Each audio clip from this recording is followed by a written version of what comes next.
ఈరోజు 10వ తరగతి విద్యార్థులకు వాస్తవ సంఖ్యల చాప్టర్లో యూక్లిడ్ భాగాహార విశేష విధిని ఉపయోగించి కొన్ని సమస్యలు సాధిద్దాము.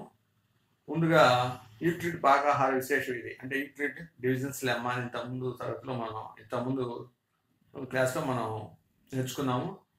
ఏ is equal to B Q plus R అంటే A is equal to B Q plus R అంటే ఏదైనా ఒక ధనపూర్ణ సంఖ్య అయితే దాన్ని ఏమంటాము, విభాజ్యం అంటాము. Is equal to B Q plus R, బీని ఏమంటాము, విభాజకము అంటాము. క్యూని భాగఫలం అంటాము. ఆర్ని శేషము అంటాము. ఈ విధంగా యూక్లిడ్ భాగాహార విశేష విధి గురించి మనం ఇంతకుముందు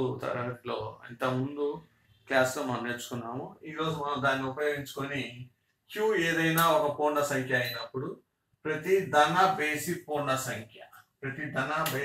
సంఖ్య 6q+1 లేదా 6q+3 లేదా 6q+5 రూపంలో ఉంటుంది అని చూపండి. ఇంతకుముందు తరగతిలో మనము ఒక బేస్ సంఖ్య ఎలా ఉంటుంది లేదా సరి సంఖ్య ఎలా ఉంటుందో నేర్చుకున్నాము.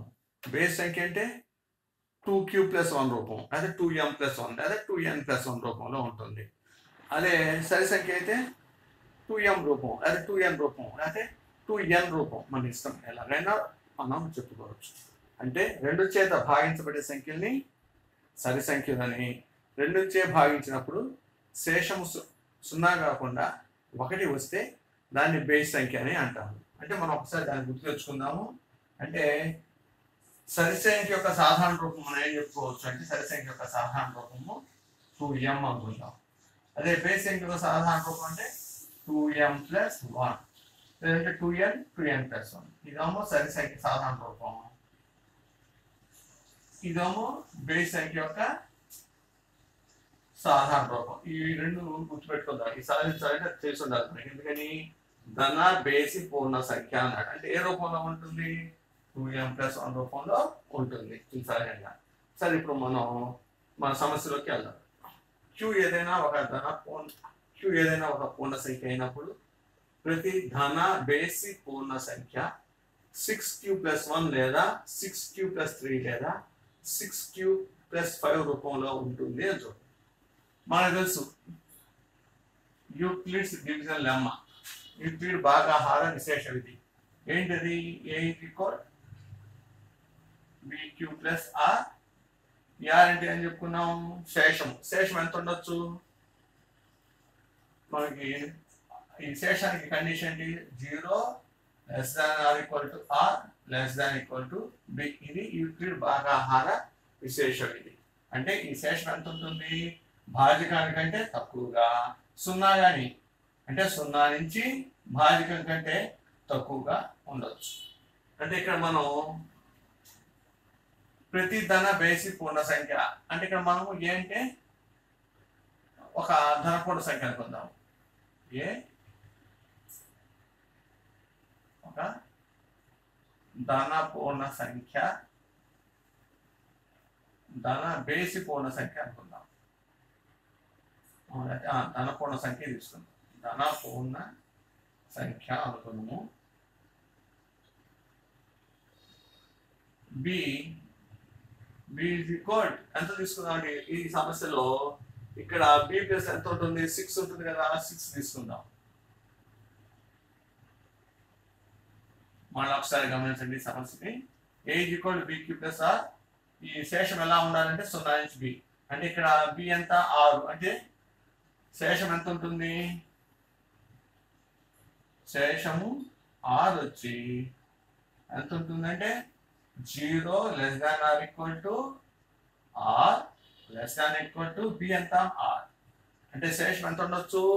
0 ఉండొచ్చు, 1 ఉండొచ్చు, 2 ఉండొచ్చు, 3 ఉండొచ్చు, 4 ఉండొచ్చు, లేకపోతే 5 ఉండొచ్చు. 6 మాత్రం ఉండదు.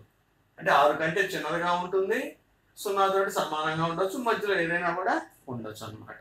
ఈ విధంగా మనము యూక్లిడ్ భాగాహార విశేష విధిని ఉపయోగించినప్పుడు శేషం ఎలా ఉండాలి అంటే మనకి ఒక 0 నుంచి 5 వరకు ఏదైనా ఉండొచ్చు.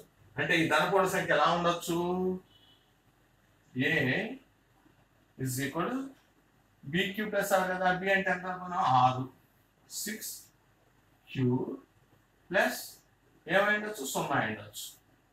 లేదంటే ఏమై ఉండొచ్చు, ఇంకో సందర్భంలో శేషం ఏం రావచ్చు అనుకున్నాం, 1 రావచ్చు. లేదు శేషం ఎంత రావచ్చు అనుకున్నాం, 2 రావచ్చు. లేదు a is equal 6q plus 3 రావచ్చు. a is equal 6q plus 4 రావచ్చు. a is equal 6q plus 5. అంటే యూక్లిడ్ భాగాహార విశేష విధిని ఉపయోగించి సమస్య సాధించే క్రమంలో ఇక్కడ ఏ ఒక ధనపూర్ణ సంఖ్య అనుకున్నాం, బి అనేది ఇక్కడ సమస్యలో 6q plus 3 అన్నాడు కదా, అంటే ఈ 6ని తీసుకుందాం. అంటే బి విలువ 6గా తీసుకున్నప్పుడు శేషం ఏం రావచ్చు అంటే 6 కంటే చిన్నది ఏదైనా రావచ్చు. 6 కంటే చిన్నది పూర్ణ సంఖ్యలో ఏమంటే 6 కంటే చిన్నది పూర్ణ సంఖ్యలు అంటే 0 నుంచి 5 వరకు ఏదైనా రావచ్చు. అంటే ఒకసారి 0 రావచ్చు, లేదా 1 రావచ్చు, లేదా 2 రావచ్చు, లేదా 3 రావచ్చు, శేషం 4 రావచ్చు, 5 రావచ్చు. అంటే ఎన్ని సందర్భాలు ఎదురవుతున్నాయి మనకి, మొత్తం 6 సందర్భాలు ఎదురయ్యాయి. అంటే యూక్లిడ్ భాగాహార విశేష విధి ప్రకారము ఏదైనా ఒక ధనపూర్ణ సంఖ్య ఏ అని, అలాగనే బి విలువ 6గా తీసుకున్నప్పుడు 6 రకాల సందర్భాలు మనకి ఎదురు కావడానికి అవకాశం ఉంది. అయితే ఇప్పుడు మనం ప్రశ్నలోకి వెళ్దాం. ఇదేం కావాలంటున్నాడు, ధన బేసి పూర్ణ సంఖ్య కావాలి. అంటే ఇది అవుతుందా, ఇది అవుతుందా, ఇది అవుతుందా, ఈ 6లో ఏది ధన బేసి పూర్ణ సంఖ్య అవుతుంది అనేది మనం ఇక్కడ చెప్పాలి. అంటే ఇలా ఉంటే అవుతుందా, ఇలా ఉంటే అవుతుందా, ఇలా ఉంటే అవుతుందా, ఒకసారి చెక్ చేద్దాం. మరి ఇప్పుడు మొదటి సందర్భం తీసుకుందాం, 1వ సందర్భం తీసుకుందాం. a = 6q అయింది అనుకో, దీన్ని మనం ఇలా రాసుకోవచ్చు చూడండి, 2 × 3q రాసుకోవచ్చు కదా. రైట్. ఇప్పుడు రెండోది తీసుకుందాం. రెండోది ఏంటి, a = 6q plus 1 అని ఉంది. మరి ఇక్కడ 2 కామన్ చేస్తాం, మనం ఇక్కడ తీయగలుగుతాం, కానీ ఇక్కడ 1 నుంచి తీయలేం కాబట్టి దీన్ని మనం ఎటువంటి మార్పు చేయలేము. నెక్స్ట్ మూడోది చూద్దాం. మూడోది ఏంటిది, a = 6q plus 2. ఇక్కడ 2 కామన్ తీయచ్చా, ఎస్ తీయచ్చు. 2 కామన్ తీద్దాం. 6లో 2 కామన్ తీస్తే ఇక్కడ ఏమవుతుంది, 2 3 6 కదా, కాబట్టి 3q. 2లో 2 కామన్ తీస్తే ఇక్కడ 2 1 2 కదా, కాబట్టి ఇక్కడ 1. నెక్స్ట్ 4వ సందర్భం చూద్దాం. 4వ సందర్భం ఏముంది, a =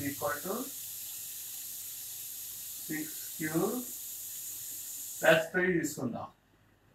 ఇక్కడ 2 కామన్ తీయడానికి అవుతుందంటే దీన్ని మొదటి పదంలో తీయచ్చు, కానీ రెండవ పదం నుంచి 2ని కామన్ గా తీయలేం కాబట్టి దీన్ని ఎటువంటి మార్పు చేయలేము కాబట్టి దాన్ని యాజ్ ఈజ్ గా అలాగే రాసుకుందాం.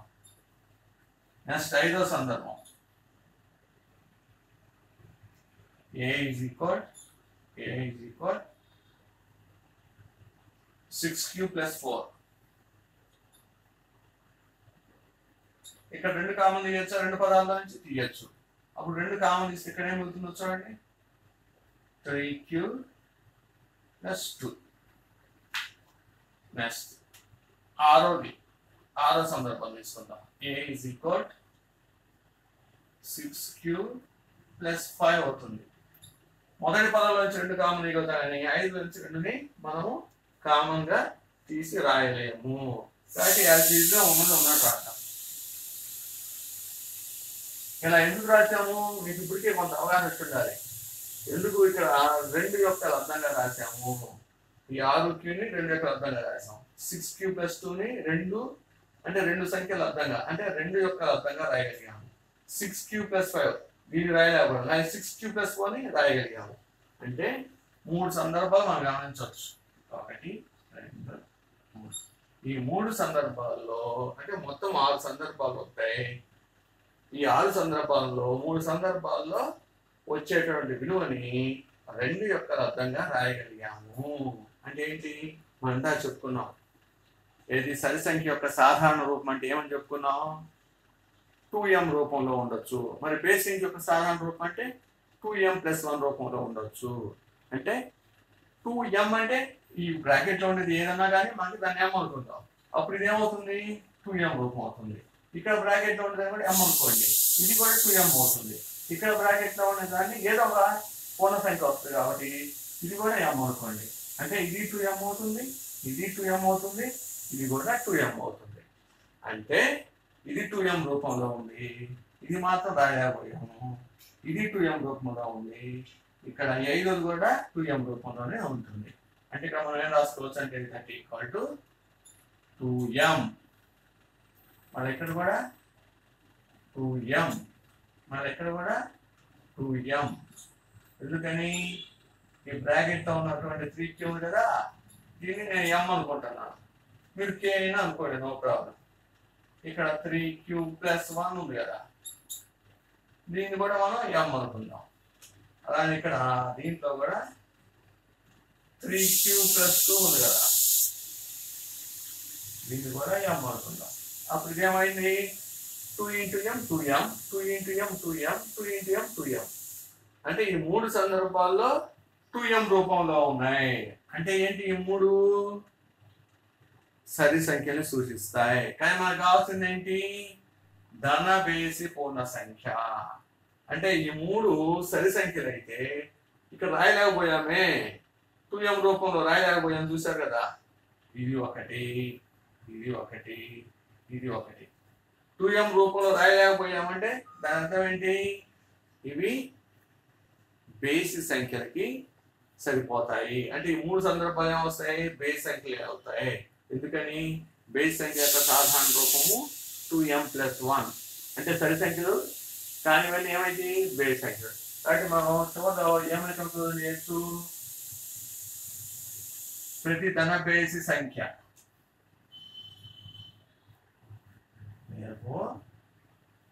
ప్రతి బేసి ధన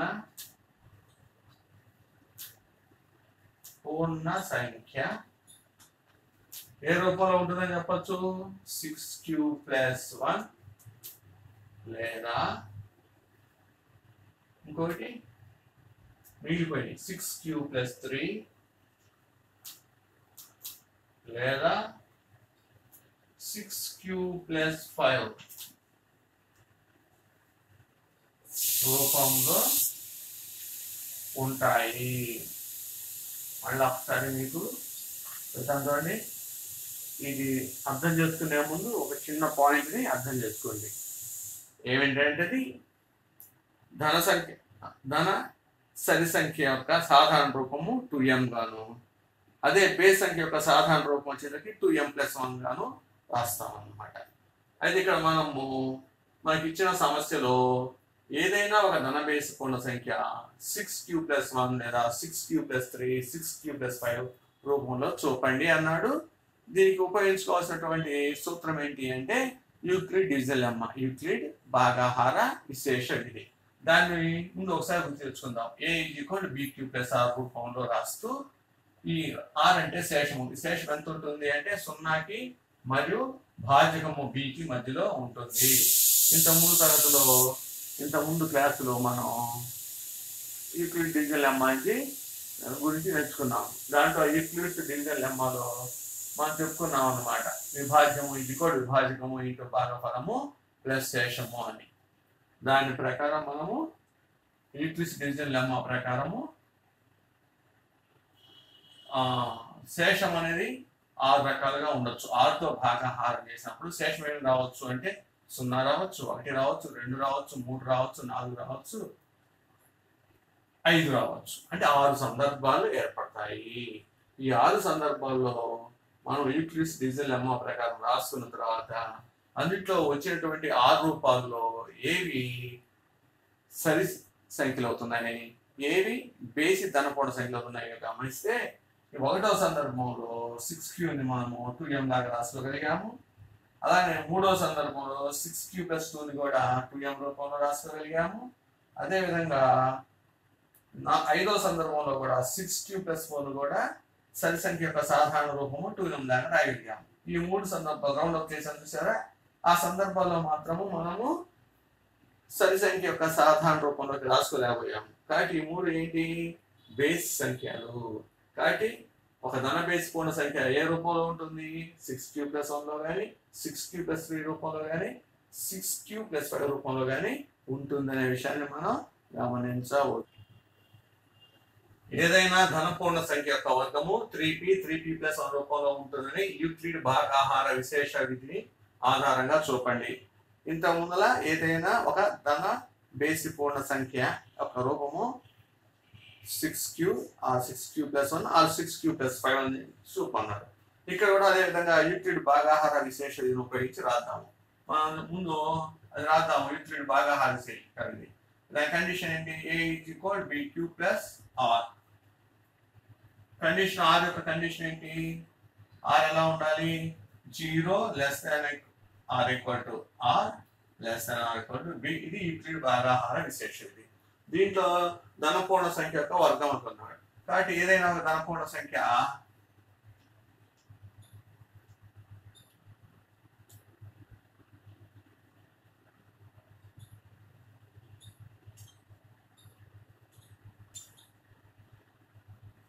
ఏ అనుకుందాం.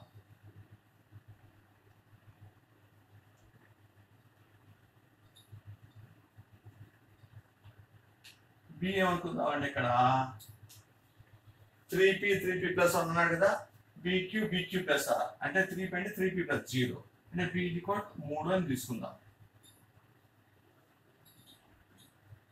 ఇప్పుడు యూక్లిడ్ భాగాహార విశేష విధిని ఉపయోగించి ఎన్ని రకాల శేషాలు రావచ్చు అంటే శేషాలు ఏమై ఉంటాయి? ఈ సందర్భంలో 3 అయినప్పుడు, b విలువ 3 అయినప్పుడు ఇది r అంటే శేషము 0 ఉండొచ్చు, లేకపోతే 1 రావచ్చు, లేకపోతే 2 రావచ్చు. b అంటే ఎంత తీసుకున్నాం? 3 తీసుకున్నాం కదా. 3 కంటే చిన్నవి ఏమవుతాయి? 0, 1, 2 అంటే శేషం ఏమవుతాయి అవకాశం ఉంది? 0, 1, 2. అప్పుడు ఆ ఏర్పడే 3 సందర్భాలు ఏంటి? 3 సందర్భాల్లో 1వ సందర్భం రాద్దాం. a =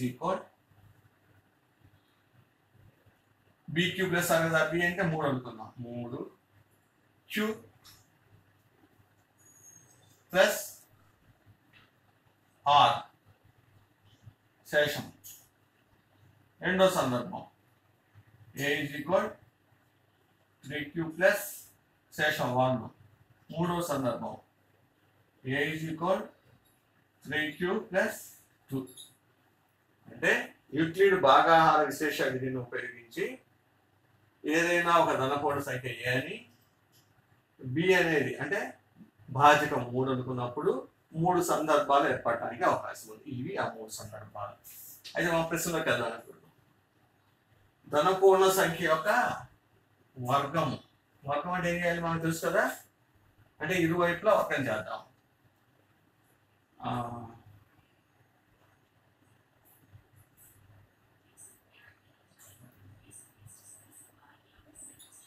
వర్గము చేయగా ఏమవుతుందో చూద్దాం.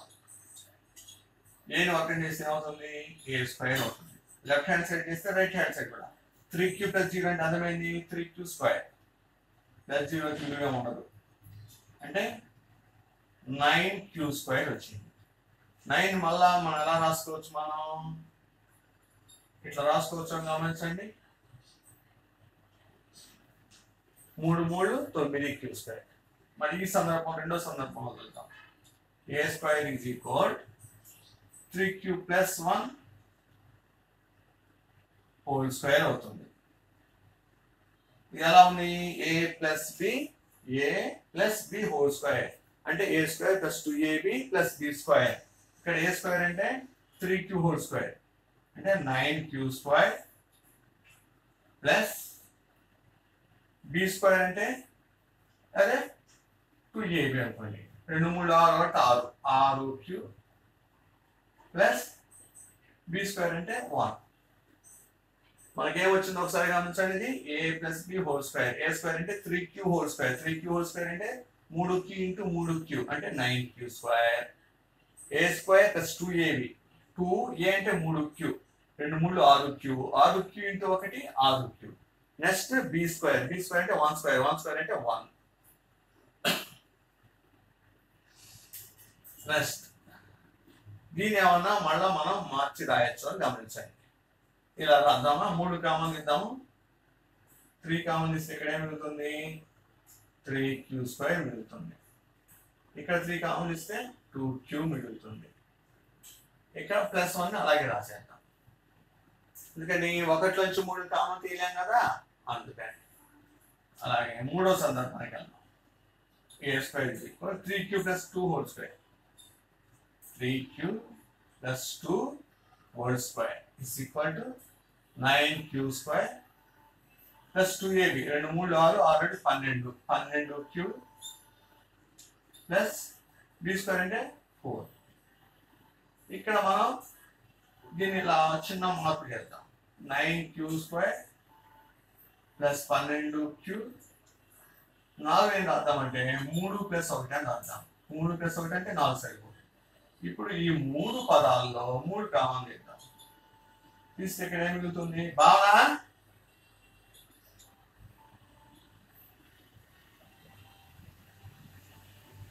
3 × 3q² + 4q + 1.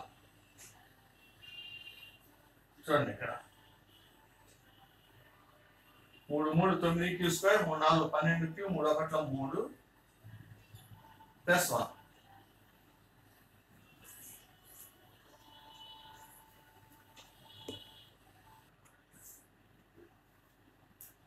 ఒకసారి ఇప్పుడు గమనిద్దాము.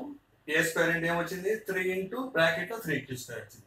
రెండో సందర్భంలో a² అంటే ఏమొచ్చింది 3 × 3q² + 2q + 1.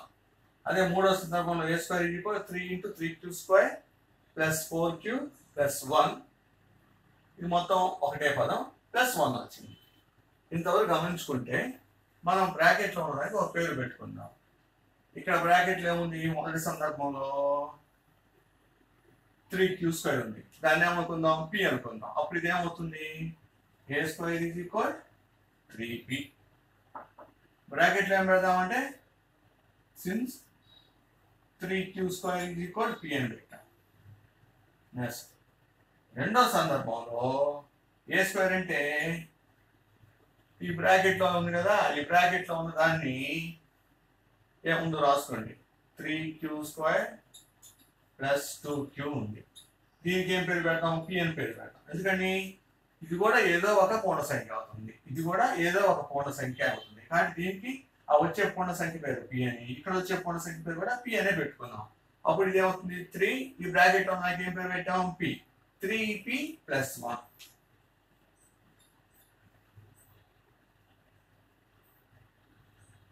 మూడో సందర్భం తీసుకుందాం. మూడో సందర్భంలో ఏముంది ఇక్కడ a² = 3 × 3q² + 4q ఉంది, రాసుకుందాం. 3q² + 4q + 1 అని రాసుకుందాం. ఈ మొత్తం కూడా ఏదో ఒక సంఖ్య వస్తుంది, ఎస్ వేస్తే ఏదో ఒక సంఖ్య వస్తుంది పూర్ణ సంఖ్య. ఈ పూర్ణ సంఖ్య పేరు p అని పేరు పెట్టుకున్నాం. అంటే 3 × p + 1. ఇప్పుడు చూడండి, మనకి ఏదైనా ఒక ధన పూర్ణ సంఖ్య ఏ అనుకుంటే దాని యొక్క వర్గము a², దాని యొక్క వర్గము a² అవుతుంది. a² ఎట్లా ఉంటుందంట 3p రూపంలో ఉంటుందంట. లేదా ఇంకో రూపం ఏముండొచ్చు 3p + 1 రూపంలో ఉంటుందంట. ఇంకో మూడో సందర్భంలో కూడా ఏమొచ్చింది మనకి 3p + 1 వచ్చింది. అంటే మనం దీన్ని బట్టి ఏం కంక్లూజన్ చేయొచ్చు, ఏదైనా ఒక ధన పూర్ణ సంఖ్య ఒక వర్గము, అదే రాయండి, ఏదైనా ఒక ధన పూర్ణ సంఖ్య యొక్క వర్గము ఏ రూపంలో ఉండొచ్చు వచ్చింది 3p లేదా 3p + 1 రూపంలో ఉంటుంది. మళ్ళీ ఒకసారి ఎక్స్ప్లెయిన్ చేస్తాను. ఇక్కడ ధనపూర్ణ సంఖ్య యొక్క వర్గం 3p కానీ 3p + 1 రూపంలో ఉంటుందని యూక్లిడ్ భాగాహార విశేష విధిని ఉపయోగించి చేయమన్నారు మనకి ఈ సమస్యలో. ఈ సమస్య సాధించడానికి యూక్లిడ్ భాగాహార విశేష విధిని ఒకసారి మనం తెచ్చుకుందాము. a = bq + r. ఈ r అంటే శేషము. ఈ శేషం ఎలా ఉండొచ్చు అంటే మనం ఇక్కడ b ఎంత తీసుకుంటామో దానికి తక్కువగా ఉంటుంది, దానికి తక్కువగా ఉంటుంది. అయితే మనం ఇక్కడ b విలువ ఎంత తీసుకున్నాము 3 తీసుకున్నాము, మీరు గమనించారో లేదు. b 3 తీసుకుంటే శేషం ఏం రావచ్చు 0 కానీ 1 కానీ 2 కానీ. ఈ r అంటే శేషం అన్నమాట. శేషం r ఏమవుతుంది 0 కానీ 1 కానీ 2 కానీ అవుతుంది. అయితే 0 అయినప్పుడు ఈక్విలిబ్రియం ఎలా రాస్తాము? a = 3q + 0. 1 అయినప్పుడు 3q + 1. అలాగే శేషం 2 తీసుకుంటే 3q + 2. కానీ ఇక్కడ ఏమంటున్నాడంటే మనకి వర్గం అన్నాడు. వర్గం అంటే ఏం చేయాలి? స్క్వేర్ చేస్తాం ఇరువైపులా. అప్పుడు a² చేస్తే లెఫ్ట్ హ్యాండ్ సైడ్ చేస్తే రైట్ హ్యాండ్ సైడ్ కూడా స్క్వేర్ చేస్తే ఏమవుతుంది? ఇక్కడ 9q² అవుతుంది. అలాగే a² = 3q + 1² దాన్ని ఎక్స్పాన్షన్ చేసి విస్తరించాం. అలాగే ఇక్కడ కూడా 3q + 2 కూడా విస్తరించి రాసాం. ఇక్కడ కామన్గా ఉండే పదాన్ని మనం ఒక బ్రాకెట్లో 9q² + 6qలో 3 కామన్ చేసాం. అలాగే ఇక్కడ 9q² + 12q 4 ఏం చేసాము? 3 + 1గా రాసుకున్నాము. ఈ మొదటి 3 పదాల నుంచి 3ని కామన్ చేసాం. ఇప్పుడు కనుక గమనిస్తే మనకి ఇది క్యూకి ఏ నెంబర్ ఇచ్చినా ఏదో ఒక నెంబర్ వస్తుంది. అలాగే ఇక్కడ క్యూకి ఏదో ఒక నెంబర్ ఇస్తే ఏదో ఒక నెంబర్ వస్తుంది. ఆ నెంబర్ పేరు ఏమని పెట్టుకుందాం? ఈ బ్రాకెట్లో దానికి p అని పెట్టుకుందాం. అంటే ఇక్కడ వచ్చేటటువంటి బ్రాకెట్లో ఉన్నది ఒక సంఖ్య అయితే ఆ సంఖ్య పేరు p అని పెట్టుకున్నాం. అప్పుడు ఏమవుతుంది? a² = 3p అవుతుంది. ఇక్కడ a² = 3p + 1 3p + 1. ఇక్కడ కూడా a² = 3p + 1. అంటే ఏదైనా ఒక ధనపూర్ణ సంఖ్య యొక్క వర్గము ఎల్లప్పుడూ ఏ రూపంలో ఉంటుంది? 3p రూపంలో కానీ 3p + 1 రూపంలో కానీ ఉంటుంది. ఈ రెండు సేమే, అందుకే మనం ఒకసారి మెన్షన్ చేసాం. ఓకే, ఇప్పుడు ఒక లెక్క హోంవర్క్ ఇస్తున్నాను మీకు. ఏదైనా ధనపూర్ణ సంఖ్య యొక్క ఘనం, ఈసారి ఎందాక వర్గాన్ని చేశాం కదా, ఇప్పుడు ఘనం 9m + 1 9m + 8 రూపంలో ఉంటుందని చూపండి. జస్ట్ నేను ఎక్స్ప్లెయిన్ చేస్తాను సొల్యూషన్. ఇక్కడ ధనపూర్ణ సంఖ్య ఏ అనుకోండి. అలాగనే బి విలువ వచ్చి ఇంతకుముందు మనం ఇక్కడ 6 ఉంటే 6 తీసుకున్నాం, 3 అంటే 3 తీసుకున్నాం. కానీ ఇప్పుడు ఘనం రూపంలో కావాలి కాబట్టి 9 కనుక తీసుకుంటే మనకి 9 సందర్భాలు వస్తాయి. అది చేయడం కూడా కొంచెం ఇబ్బందికరంగా లాంగ్ ప్రాసెస్ అవుతుంది. అందుకని మనం ఏం చేయొచ్చు అంటే ఇక్కడ బి విలువ 3 తీసుకోండి, ధనపూర్ణ సంఖ్య ఏమో ఏ తీసుకోండి. అలాగనే బి విలువ ఎంత తీసుకుంటారు? 3 తీసుకుంటారు. ఎందుకని? 3 యొక్క గుణిజమే 9, అంటే 9 యొక్క కారణాంకము 3. ఈ 3ని ఘనం అంటే ఎన్నిసార్లు రాయమని? 3 × 3 × 3 అంటే ఎంత అవుతుంది? 27 అవుతుంది. ఈ 27 అనేది 9 చేత భాగించబడుతుంది కాబట్టి ఇక్కడ మీరు బి విలువని 3గా తీసుకోండి. అంటే a = bq + rలో ఎన్ని సందర్భాలు వస్తాయి? బి విలువ 3 తీసుకుంటే శేషం r ఏమవుతుంది? 0 కానీ 1 కానీ 2 కానీ 3 సందర్భాలు వస్తాయి. అంటే a = b అంటే ఎంత చెప్పుకున్నాం? 3 3q + 0 ఇంకోటి 3q + 1 ఇంకోటి 3q + 2. అందాక వర్గం అంటే a² వేసాం. ఇప్పుడు a³ చేయాలి, అంటే దీన్ని క్యూబ్ చేయాలి. ఇంకోసారి a³ అంటే 3q + 1ని క్యూబ్ చేయండి. ఇంకోసారి మూడో సందర్భంలో 3q + 2ని ఘనం చేయండి. ఈ 3 సందర్భాల్లో ఎక్స్పాండ్ చేసి మన సూత్రాలు ఉన్నాయి. a + b³ సూత్రం ఇక్కడ మనం 9th క్లాస్లో నేర్చుకోవచ్చాం. దాని ప్రకారం దీన్ని ఎక్స్పాండ్ చేయండి, దీన్ని ఎక్స్పాండ్ చేయండి. ఇంత ముందు లెక్కలో లాగా కామన్ తీయండి, 9 కామన్ తీయండి. అప్పుడు మీకు ఈ 3 రూపాయలు వస్తాయి. ఇది హోంవర్క్ చేసి నాకు వాట్సాప్లో పోస్ట్ చేయండి.